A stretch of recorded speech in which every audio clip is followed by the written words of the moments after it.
स्वागत है सभी का एग्री ज्ञानपीठ अकेडमी में। और आज के दिन जो मैं 6 सेमेस्टर का जो आपका सीरीज़ चल रही थी, उसी सीरीज़ को कंटिन्यू बढ़ाते हुए आपका जो सिलेबस चल रहा था, जिसका नाम है जो सब्जेक्ट चल रहा था manures fertilizer and soil fertility management, उसी को लेकर आपका काफ़ी हो चुका था। 2 वीडियो लेक्चर हो चुके हैं, तीसरा वीडियो लेक्चर आपका इस समय आ रहा है। इसके बाद में चौथा वीडियो लेक्चर, और ऐसे ही जल्दी हम बहुत ही कम समय में सारा वीडियो लेक्चर कंप्लीट कर लेंगे जो सिलेबस और पुराने पेपर आधार पे है, जो लखनऊ यूनिवर्सिटी की डिमांड है। तो आज हम फर्टिलाइजर रिकमेंडेशन अप्रोच वगैरह जो भी होता है, ये सारी चीज़ें कंप्लीट कर लेंगे। तो बिना समय गवाए पहले क्वेश्चन की तरफ चलते हैं। पहला क्वेश्चन है, निम्नलिखित में से कौन सा एक जटिल कॉम्प्लेक्स यानी कॉम्प्लेक्स उर्वरक है? कॉम्प्लेक्स उर्वरक कौन सा है? तो डीएपी है। डीएपी है कॉम्प्लेक्स उर्वरक, डीएपी है। 2 नंबर क्वेश्चन, नैनो उर्वरकों की प्रमुख विशेषता क्या है? प्रमुख विशेषता क्या है? तो नैनो उर्वरकों की प्रमुख विशेषता क्या है? ऑप्शन नंबर बी के साथ जाएगा, यानी पोषक तत्वों का धीमा विमोचन। अगला है 3 नंबर, निम्नलिखित में से कौन सा द्वितीयक पोषक तत्व नहीं है? द्वितीयक पोषक तत्व में पोटेशियम को छोड़ के बाकी तीनों द्वितीयक पोषक तत्व हैं। कैल्शियम, मैग्नीशियम, सल्फर, ये कैसे हैं? द्वितीयक हैं, बट जो पोटेशियम है ये द्वितीयक नहीं है। अगला, मृदा संशोधन का मुख्य उद्देश्य क्या है? मृदा संशोधन का मुख्य उद्देश्य क्या है? तो बी नंबर, मृदा की भौतिक दशा को सुधारना। अगला, निम्नलिखित में से कौन सा नाइट्रोजन उर्वरक है? तो यूरिया। यूरिया में नाइट्रोजन 46%, तो जाहिर सी बात है यूरिया नाइट्रोजन उर्वरक है। डीएपी का पूर्ण नाम क्या है? तो सभी को पता है भाई, diammonium phosphate. Diammonium phosphate, option number B, option number B. अगला, मृदा उर्वरता के इतिहास में सबसे पहले इसेंशियल एलिमेंट्स की संकल्पना किसने दी थी? बहुत ही इंपॉर्टेंट क्वेश्चन है, बहुत इंपॉर्टेंट क्वेश्चन। ए नंबर, लिविंग, बीबीआईपी क्वेश्चन, ठीक है, ए नंबर ऑप्शन। अगला, मृदा परीक्षण में निम्न में से क्या पाया जाता है? तो पोषक तत्व की मात्रा पाई जाती है, बी नंबर कहता है। अगला है 9 नंबर, उर्वरकों के भंडारण में सबसे बड़ी समस्या क्या होती है? तो नमी का अवशोषण, सी नंबर ऑप्शन, नमी अवशोषण। उर्वरकों के भंडारण में नमी को ध्यान में रखो, उसके बाद में भंडारण करो। उर्वरक नियंत्रण आदेश यानी FCO यानी फर्टिलाइजर कंट्रोल ऑर्डर लागू किया गया था। कब किया गया था? 1965 में, ये बता चुके हैं पहले वीडियो में। अगला क्वेश्चन है नैनो यूरिया का विकास, ये तो पता ही था, इफ़को ने बता दिया था। किस नाइट्रोजन की कमी से पौधों में पीला पड़ता है? ये भी नाइट्रोजन की कमी से। SOP में S क्या दर्शाता है? सल्फर। ये क्वेश्चन रिपीटेड हो गया, तो इसका मतलब ये नहीं है कि ये फालतू में है, लेकिन ध्यान ये भूलना नहीं चाहिए, काफ़ी इंपॉर्टेंट क्वेश्चन है, तभी बार बार रिपीट कर दिए गए हैं। सबसे सामान्य जटिल उर्वरक कौन सा है? तो सबसे सामान्य कौन सा है? तो डीएपी है, ऑप्शन नंबर ए, डीएपी। अगला, मृदा उर्वरता और पोषक का जनक किसे कहते हैं? तो किसे कहते हैं? D number option, D number option, sorry B number option, living को। लिविंग बहुत इंपॉर्टेंट है। अगला, उर्वरकों को कैसे वर्गीकृत किया जाता है? तो स्रोत के आधार पर भी, तात्विक आधार पर, भौतिक स्थिति के आधार पर, यानी सभी, उपरोक्त डी। अगला क्वेश्चन, SSP में उपलब्ध फास्फोरस का प्रतिशत क्या होता है? सिंगल सुपर फास्फेट में फास्फोरस कितना होता है? तो फास्फोरस होता है ए, यानी 16% होता है। उर्वरक नियंत्रण आदेश किसे लागू करने का, मतलब कौन इसे FCO को लागू कौन करता है? कौन लागू करता है? तो कौन सी बॉडी है वो? ऑप्शन नंबर बी, केंद्रीय कृषि मंत्रालय, ठीक है, एग्रीकल्चर मिनिस्ट्री। नाइट्रोजन स्थिरीकरण में कौन सा सूक्ष्म जीव मदद करता है? तो सारे उपरोक्त सभी। यूरिया में नाइट्रोजन की मात्रा पता ही होगा। जिप्सम मुख्य रूप से कौन सा मृदा संशोधन है? तो जिप्सम क्षारीय मृदा के लिए यूज़ की जाती है। किसके लिए? क्षारीय, ऑप्शन नंबर बी के साथ। FCO किस वर्ष से लागू हुआ? तो 1965, काफ़ी बार रिपीटेड हो रहा है। पौधों में से कौन सा पोषक तत्व ऊर्जा संचरण में सहायक होता है? तो फास्फोरस, ऑप्शन नंबर बी के साथ जाएगा। अगला क्वेश्चन, मृदा उर्वरता का मापन किस विधि से होता है? कौन सी विधि होती है? तो मृदा परीक्षण से, सॉइल टेस्टिंग से। कौन सा तत्व पौधों में श्वसन और प्रकाश संश्लेषण दोनों कार्य करता है? तो श्वसन भी करता है और प्रकाश संश्लेषण दोनों करता है, तो वह कौन सा है भाई? तो जाहिर सी बात है मैग्नीशियम। अगर प्रकाश संश्लेषण पड़ा होगा तो मैग्नीशियम इसमें आँख मीच के लगा देते। अगला है, नैनो उर्वरक का अनुप्रयोग मुख्यतः किस विधि से होता है? कौन सी विधि होती है? तो हम नैनो उर्वरक का क्या करेंगे भाई? छिड़केंगे तो नहीं, डायरेक्ट क्या करेंगे? स्प्रे करेंगे, ऑप्शन नंबर बी। अगला, निम्न में से कौन सा माइक्रोन्यूट्रेंट है? तो Fe यानी लोहा। लोहा क्या है? माइक्रोन्यूट्रेंट है। मैक्रो नहीं, माइक्रो। जडियन की कमी से कौन सी बीमारी होती है? जिंक की कमी से बीमारी होती है, B number, white bird. Nano urea में नाइट्रोजन का प्रतिशत कितना होता है? ऐसे क्वेश्चन कहीं नहीं मिलेंगे भाई। नैनो यूरिया में नाइट्रोजन का प्रतिशत, और ये क्वेश्चन पक्का आएगा, 110% आएगा, लिख के रख लो। नैनो यूरिया में नाइट्रोजन 10%, ऑप्शन नंबर सी के साथ जाएगा। अगला क्वेश्चन, उर्वरकों का भंडारण करते समय किस तापमान पर अधिक प्रभाव पड़ता है? तो 50 डिग्री सेल्सियस पर, ऑप्शन नंबर डी के साथ। ये भी वेरी इंपॉर्टेंट है, ठीक है। अगला क्वेश्चन 31, यूरिया का जल में घुलनशीलता कैसी होती है? तो काफ़ी अत्यधिक होती है जल में, क्योंकि भाई सभी कहते हैं यूरिया को आप जल के पास मत रखो, नमी के पास मत रखो, बहुत जल्दी घुलती है, तो जल घुलनशीलता बहुत ज़्यादा होती है। किस संशोधन का उपयोग मृदा में किया जाता है तो जिप्सम का ऑप्शन नंबर बी में। अगला, लीफ कलर चार्ट का उपयोग किस पोषक तत्व की जांच के लिए होता है? तो लीफ कलर चार्ट का उपयोग किसके लिए होता है, जो बताइए? तो नाइट्रोजन। आपके सिलेबस में दिए हुए हैं कौन सी जांच किसके लिए होती है, ठीक है। ये कहीं कोई क्वेश्चन नहीं लाएगा, ये सिर्फ एग्री ज्ञानपीठ ने इनिशिएटिव ऐसा चलाया है। ये ढूंढ के जो एग्जाम पूछता है, जो लखनऊ यूनिवर्सिटी बार बार पूछती है, कानपुर यूनिवर्सिटी बार बार पूछती है, उसी प्रकार के क्वेश्चन आपके समझ प्रस्तुत किए जाते हैं। अगला 34 नंबर, उर्वरकों को सबसे पहले किसने वर्गीकृत किया था? लिविंग ने।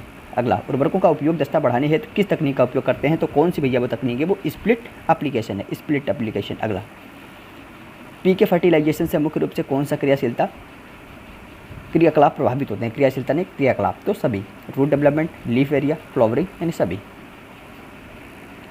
उर्वरक की बोरी पर एफसीओ मार्क का अर्थ क्या होता है? एफसीओ का अर्थ क्या होता है? तो एफसीओ का फुल फॉर्म अगर पता होगा तो लगा लोगे ऑप्शन नंबर सी के साथ, उर्वरक नियंत्रण आदेशानुसार।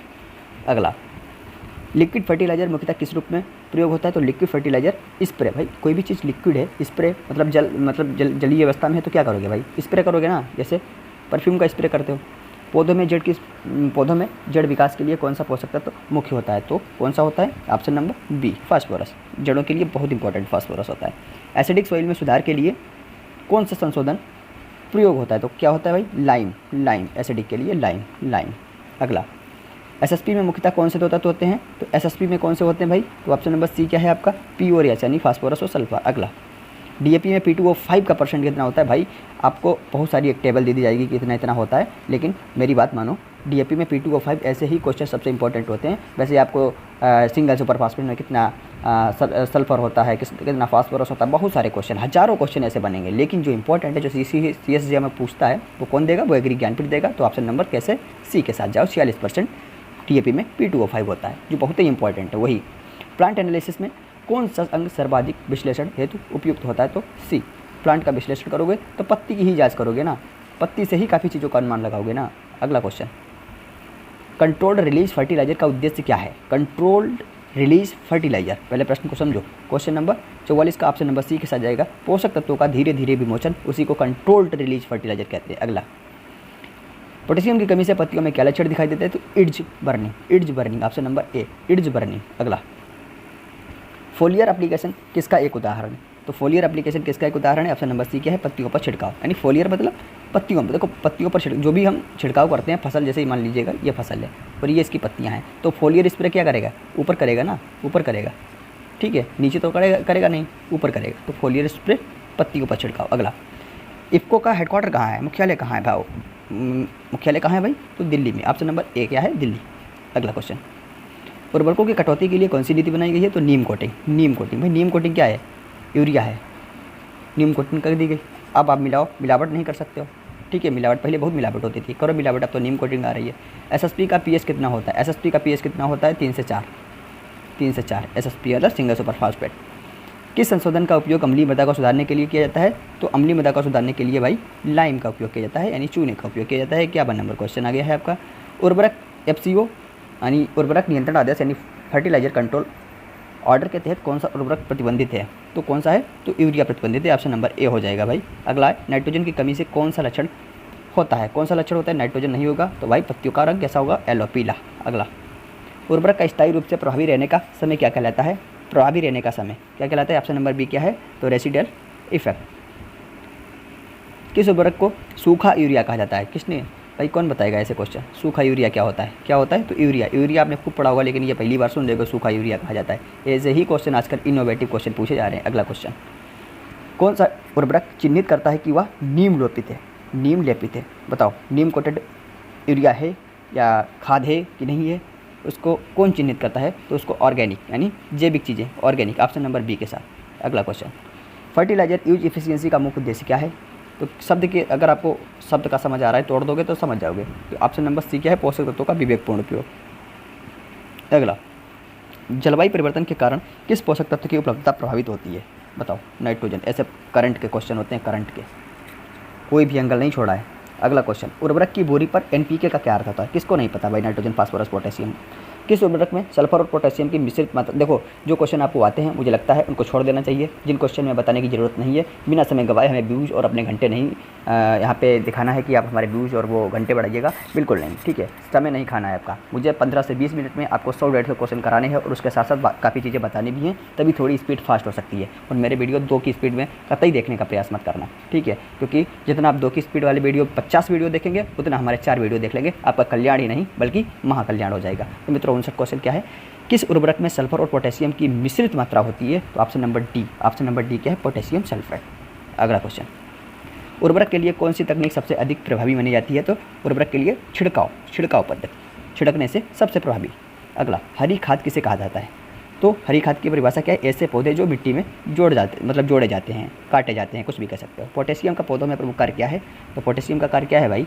तो बी नंबर, कोशिका विभाजन में मदद करना, ठीक है, सेल डिवीजन में काफ़ी हेल्प करता है। नाइट्रोजन स्थिरीकरण किस सूक्ष्मजीवी द्वारा होता है? ये तो बता चुके हैं। माइक्रोन्यूट्रेंट के रूप में कौन सा तत्व अधिक महत्वपूर्ण है? सब माइक्रोन्यूट्रेंट में भाई कौन सा अधिक महत्वपूर्ण है? आपने सारे रट लिए होंगे माइक्रोन्यूट्रेंट कितने होंगे, लेकिन जो सबसे इंपॉर्टेंट चीज़ें होती हैं उनको छोड़ देते हो, क्योंकि ये क्वेश्चन एग्जाम की डिमांड वाले हैं। आयरन यानी लोहा। अगला, डीएपी उर्वरक में कौन सा प्रमुख तत्व होता है? तो डीएपी उर्वरक में कौन सा प्रमुख तत्व होता है? बताओ भाई, कौन सा होता है? B number, phosphorus, diammonium phosphate. अगला है, किस तत्व की अधिकता से मिट्टी में बुरे प्रभाव होते हैं? बताओ, नाइट्रोजन, ठीक है, नाइट्रोजन ही एक ऐसा उर्वरक है जो मिट्टी पे बुरे प्रभाव डालता है। फास्फोरस ठीक होता है भाई, वो जड़ों का विकास करता है, जाहिर सी बात है वो मिट्टी के लिए ठीक है। अगला क्वेश्चन, नाइट्रोजन युक्त उर्वरक के उदाहरण कौन सा है? तो नाइट्रोजन युक्त उर्वरक कौन सा भैया? तो यूरिया, सी के साथ जाएगा। अगला क्वेश्चन, पोटेशियम की कमी से कौन सा लक्षण? तो बताओ भाई कौन सा? तो necrosis. Option number C, necrosis.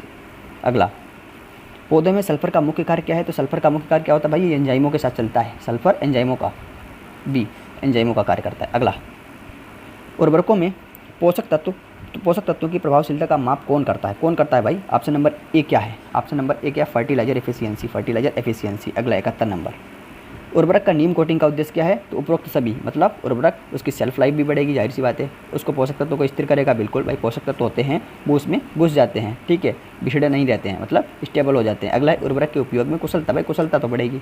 अगला क्वेश्चन, एनपीके उर्वरक में पी क्या है? पी का मतलब क्या, वो तो पता ही है भाई। एमओपी में कौन सा तत्व प्रमुख होता है? एमओपी में प्रमुख, तो म्यूरेट ऑफ पोटाश में आखिर में क्या आता है? तो ऐसा शब्द पूछते तो अंत में क्या होता है? अधिकतर वही क्वेश्चन 90% चांस होते हैं सही हो जाते हैं। तो 73 में एमओपी में कौन सा तत्व पाया जाता है? तो ऑप्शन नंबर बी क्या है? पोटेशियम। अगला, उर्वरक सुरक्षा व्यवस्था के तहत कौन सी संस्था कार्य करती है? तो एफसीओ कितनी बार बताएंगे भाई? हरी खाद के पौधे मिट्टी में कितने प्रतिशत कार्बन जोड़ते हैं? तो कितने प्रतिशत कार्बन जोड़ते हैं भैया? बी नंबर यानी 10%। अगला क्वेश्चन, किस उर्वरक का इस्तेमाल जलवायु परिवर्तन के प्रभाव को नियंत्रित करने के लिए किया जाता है? तो बायो फर्टिलाइजर का उपयोग किया जाता है। बायो फर्टिलाइजर, क्लाइमेट चेंज बहुत ज़्यादा, जलवायु परिवर्तन आजकल हो रहा है, तो ऐसे क्वेश्चन बनते हैं, सी नंबर। अगला, लिक्विड फर्टिलाइजर का प्रमुख लाभ क्या है? लिक्विड फर्टिलाइजर तेज़ी से अवशोषण, भाई लिक्विड चीज़ होती है, अवशोषण का धीरे धीरे थोड़ा करेगा, तभी तो लिक्विड है वो। 77 नंबर का ऑप्शन नंबर ए, तेज़ी से अवशोषण। सॉइल टेस्टिंग का प्रमुख उद्देश्य क्या है? तो ये सभी हैं।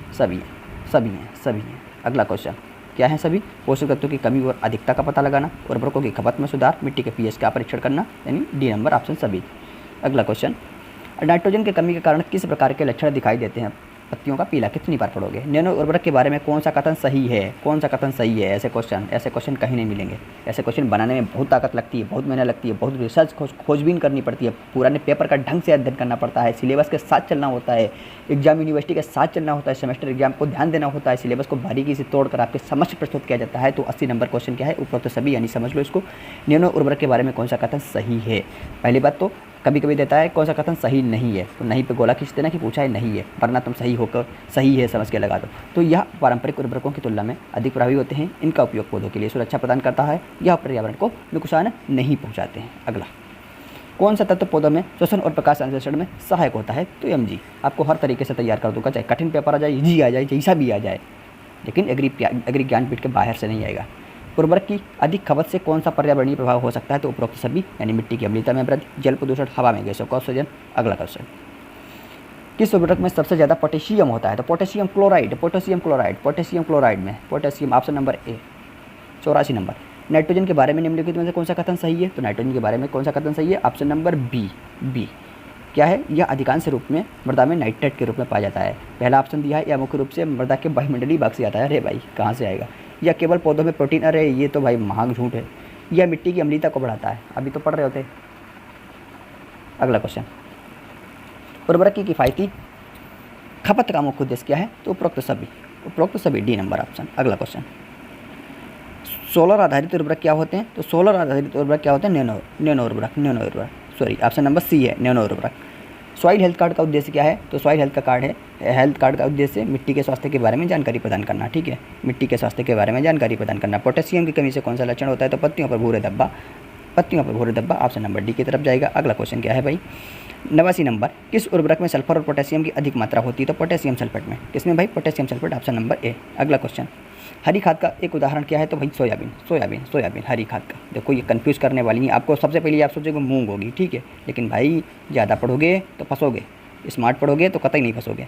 उर्वरक की सही मात्रा का निर्धारण किस विधि द्वारा किया जाता है, तो सॉइल टेस्टिंग। अगला क्वेश्चन, खनिज उर्वरकों की विशेषता क्या है, सभी ऑप्शन नंबर डी। अगला क्वेश्चन, अमोनियम सल्फेट का प्रमुख कार्य क्या है, ऑप्शन नंबर ए, नाइट्रोजन का स्रोत प्रदान करना। अगला क्वेश्चन, और कौन सा उर्वरक अम्लीय मृदा में मिट्टी में उपयोगी होता है, तो अम्लीय मृदा में मिट्टी में उपयोगी होता है कौन सा भाई, तो अमोनियम सल्फेट। अगला क्वेश्चन, कौन सा तत्व शाकाहारी पौधों के विकास के लिए विशेष रूप से महत्वपूर्ण होता है, तो कौन सा होता है, तो नाइट्रोजन होता है भाई, नाइट्रोजन ऑप्शन नंबर बी की तरफ जाएगा, नाइट्रोजन होता है। अगला क्वेश्चन, उर्वरकों में नैनो तकनीक का उपयोग किस उद्देश्य से किया जाता है, तो सभी ऑप्शन नंबर डी, सभी। अगला क्वेश्चन, जिंक की कमी से कौन सा लक्षण होता है, पत्तियों का पीला होना, बता चुका हूँ। एंजाइमों की सक्रियता को बढ़ाने के लिए कौन सा तत्व जरूरी है, तो सी भाई manganese option number C, manganese. अगला, सल्फर का मुख्य कार्य क्या है, तो भाई सल्फर का बताया था एंजाइम से जुड़ा होता है। सॉइल फर्टिलिटी, और आखिरी क्वेश्चन है 100 क्वेश्चन, सॉइल फर्टिलिटी मैनेजमेंट में कौन सी तकनीक सबसे अधिक प्रभावी मानी जाती है, तो ऑप्शन नंबर डी क्या है, इंटीग्रेटेड न्यूट्रिएंट मैनेजमेंट। तो मित्रों ये आपके 100 क्वेश्चन बहुत ही कम समय में 20 मिनट के अंदर कर लिए हैं।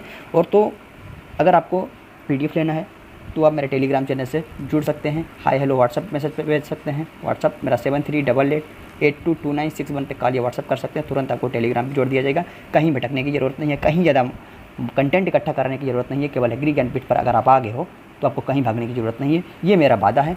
आपके सामने एक चुनौती दे रहा हूँ कि एक ऐसा भी क्वेश्चन किसी भी सब्जेक्ट से, सारे सेमेस्टर के वीडियो अपलोड हो चुके हैं, और कोई भी एक ऐसा सब्जेक्ट हमें बताना पेपर में जो पेपर से बाहर आ जाए। ठीक है, ये आप लोगों के लिए छोटा सा काम है। वो चुन के मुझे लाना क्वेश्चन, कोई बाहर नहीं आएगा। मैं एक क्वेश्चन प्रूफ के साथ दिखाऊंगा।